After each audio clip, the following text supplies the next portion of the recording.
السلام عليكم ورحمه الله وبركاته. معاكم فيديو من قناه كرتون ايموجي. ازيكم عاملين ايه؟ يا رب تكونوا بخير وحشتوني جدا بجد. الفيديو بتاع النهارده هتكلم فيه عن المؤتمر اللي هيحصل ديزني والافلام الجديده اللي هم قالوا ان هم هيعملوها وايه الخطه بتاعه ديزني الجديده، وده يعتبر فيديو من ضمن اخبار الكرتون. فطبعا ما تنساش قبل ما تبدا تعمل لايك واشترك في القناه وتفعل جرس التنبيهات الكل وتابعوا الفيديو.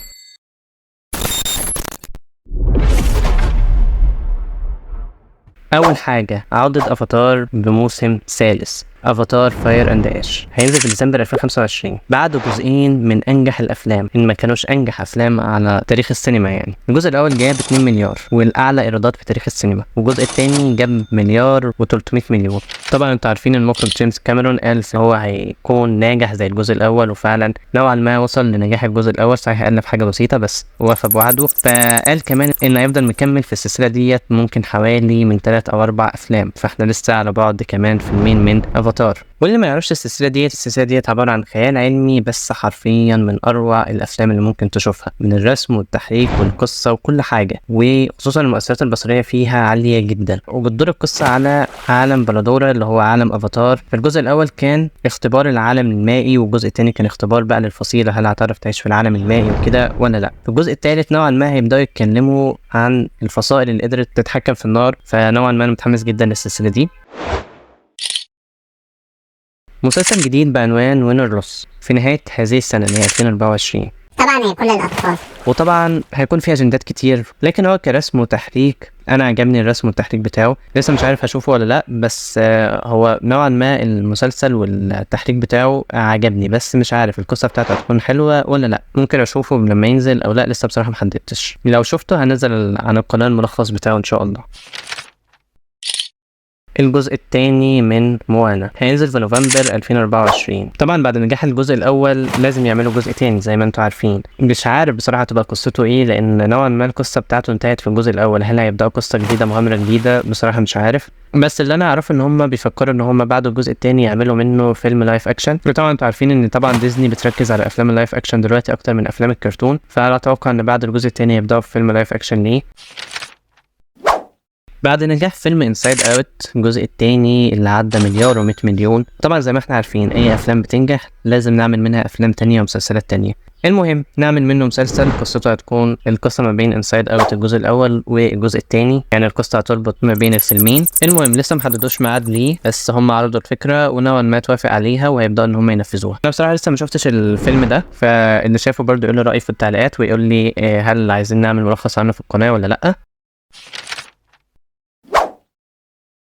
وطبعا زي ما قلت قبل كده للي متابعني ان سلسله توي ستوري هتعود بجزء خامس، وفعلا هينزل في 2026. بصراحه انا شايف ان مفيش اي سبب للجزء ده غير حاجه واحده بس، ان هم يرجعوا اندي مره تانية وتبقى زي وداع ليه، وان هو يودع وودي وباز وكده. بس طبعا ده صعب ان هو يحصل. يعني انا شايف ان الجزء الخامس كان المفروض يعملوا كده ويعرف قبل ما ينتهي ان هو اللعب بتتحرك وكده. غير كده القصة بالنسبة لي انتهت حتى من الجزء الثالث مش الجزء الرابع. الجزء الثالث لما راحوا للبنت الأخيرة وفضلوا هناك، والجزء الرابع صحيح هم عملوا قصة جديدة وان في الآخر وودي ساب الفريق وفضل مع أبوه في السيرك وكده. طبعا الجزء الرابع خد جائزة أوسكار. المهم برضو القصة انتهت، بس طالما ننجح نعمل منه جزء خامس، وطول ما هو الفيلم عمال بينجح وعمال يجيب فلوس فاوكي نعمل منه اجزاء اكتر. فرأيي ان هم كانوا المفروض يعملوا منه مسلسل شويه ويعرضوا مغامرات اللي ما بين الافلام وكده. كان بالنسبه لي يكون افضل من ان هم يكملوه كفيلم ويحكوا القصص بتاعه الالعاب وماضي كل واحد قبل اندي وكده. بس ممكن ده في المستقبل يعملوه، بس هم دلوقتي يركزوا على الفيلم اللي هينزل في 2026. الكرتون ده بالنسبه لي من افضل الكرتونات اتفرجت عليها في ديزني، فبالنسبه لي مش عايزه يبقى ريبوت، مش عايزه ان هم يغيروا القصه بتاعته. فعشان كده شايف ان يعملوا الجزء الخامس ده اخر حاجه ليه وما يكملوش كافلام. اكتر من كده شايف ان هي بتقل قوي.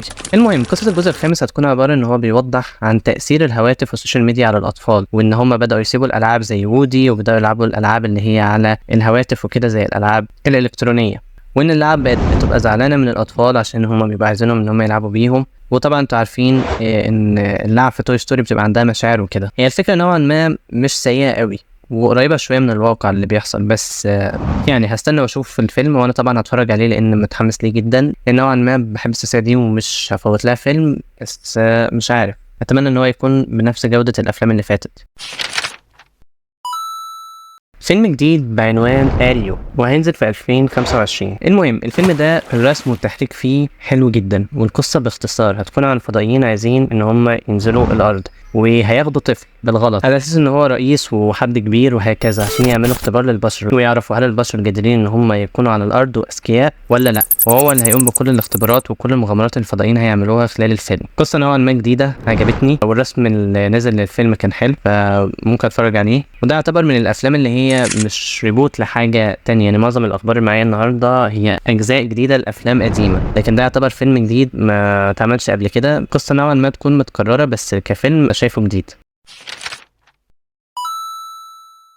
جزء ثالث من الخارقين انكريدبلز. بالنسبه لي الجزء الاول كان خرافي، الجزء الثاني كان نوعا ما متوسط شويه بس يعتبر نجح برضو، بس الجزء الاول بحبه اكتر. بصراحه انا شايف ان الجزء الثالث نوعا ما مش اضافه جديده للافلام، شايف ان هم كانوا يعملوا منه مسلسل افضل. نوعا ما الجزء الثاني ما نجحش نفس نجاح الجزء الاول، فطالما ما نجحش فانت كل ما هتعمل جزء نوعا ما هيقل، فشايف ان انت كنت تعمل منه مسلسل افضل. بس ممكن الفيلم ينجح على حسب القصه بتاعته، ما قالوش حاجه عنه في القصه زي باقي الافلام، بس نوعا ما انا بحب السلسله ديت برضو وهتفرج عليه وهقول رايي لما ينزل. فيلم جديد اسمه هوبرز. ده فيلم بيحكي ان بنت قدرت انها تطور جهاز حولها تكون فود آلي، ومن هنا بقى قدرت انها تروح للحيوانات وتحاول انها تتكلم معاهم وتفهم لغتهم، تفهم هما بيعملوا ايه وتعرف كل حاجه عنهم. نوعا ما الفيلم تعليمي اكتر من هو كوميدي، وفي بعض الكوميديا برضو. لسه ما تحددلوش موعد رسمي، بس انا نفسي بحب النوع ده من الافلام فمتحمس جدا ليه.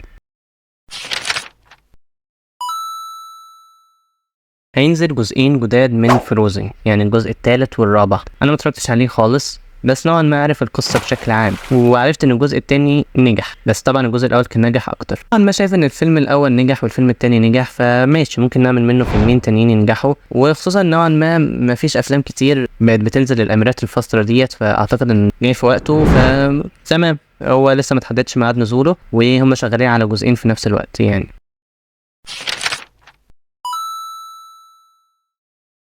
فيلم لايف اكشن هينزل لقصة مفاسا اللي كان في فيلم ذا لاين كينج، وهينزل في اخر السنة دي في 2024. للاسف انا كنت مستني الفيلم ده جدا، لكن لما عرفت ان هو لايف اكشن نوعا ما زعلت شويه، لان انا كنت اتمنى ان انا اشوفه كرتون، لان اتعلقت بسلسله ذا لاين كينج جدا وكان نفسي اشوفه بشكل كرتون. المهم الفيلم هيتكلم عن قصه حياه مفاسا وسكار وهم صغيرين، ونوعا ما هيجاوب على معظم الاسئله الغامضه اللي حصلت في فيلم ذا لاين كينج، كلها توضح هنا في الفيلم ده. القصه انا متحمس ليها جدا. بالنسبه للايف اكشن دي اكتر حاجه مزعلاني للفيلم، لان انا بحب الكرتون ده جدا، كان نفسي يكون كرتون جدا حتى لو 2D.